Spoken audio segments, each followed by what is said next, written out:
कक्षा के आधार पर, है ना। इलेक्ट्रॉनिक विन्यास को 4 भागों में बांटा गया। कक्षा के आधार पर दूसरा, उपकक्षा के आधार पर तीसरा, निष्क्रिय गैस के आधार पर चौथा, वोल्ट के नियम के अनुसार, है ना। यानी कि on the basis of orbit, on the basis of सब सेल, है ना, on the basis of unit gas with according to hertz law, है ना। जब हम इसके बारे चारों को देखें तो हम अध्ययन करेंगे कक्षा के आधार पर, कक्षा के आधार पर। जब कक्षा के आधार पर अध्ययन करेंगे तो कक्षा के आधार पर सबसे पहले किसने बताया था इलेक्ट्रॉन के बारे में?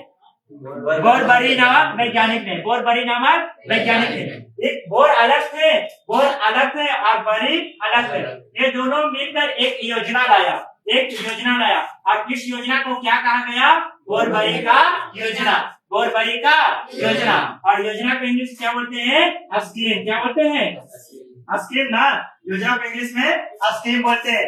और इस स्कीम में क्या बताया गया कि किसी कक्षा में कुल इलेक्ट्रॉन की संख्या, कक्षा में इलेक्ट्रॉन की संख्या ज्ञात करने के लिए, कक्षा में इलेक्ट्रॉन की संख्या ज्ञात करने के लिए क्या किया इन्होंने? एक नियम दिया। क्या दिया? एक फार्मूला दिया और या एक सूत्र दिया। क्या? उस सूत्र का नाम था 2a स्क्वायर, 2a स्क्वायर, जहां में n क्या है? कक्षा के संख्या। n क्या है? कक्षा के संख्या, है ना। n कक्षा के संख्या था। अब बतला, इन्होंने कहा कि किसी कक्षा में इलेक्ट्रॉन की संख्या अगर ज्ञात करना है तो उसको हम 2a स्क्वायर से ज्ञात कर सकते हैं। और इन्होंने n का मान क्या रखा? कक्षा की संख्या, है ना। इन्होंने कहा कि अगर 5वीं कक्षा में इलेक्ट्रॉन की संख्या ज्ञात करनी है, अगर 5वीं कक्षा में इलेक्ट्रॉन की संख्या ज्ञात करनी है तो क्या करेंगे? n इक्वल टू कितना रखेंगे? 5। n इक्वल टू कितना रखेंगे? 5 रखेंगे।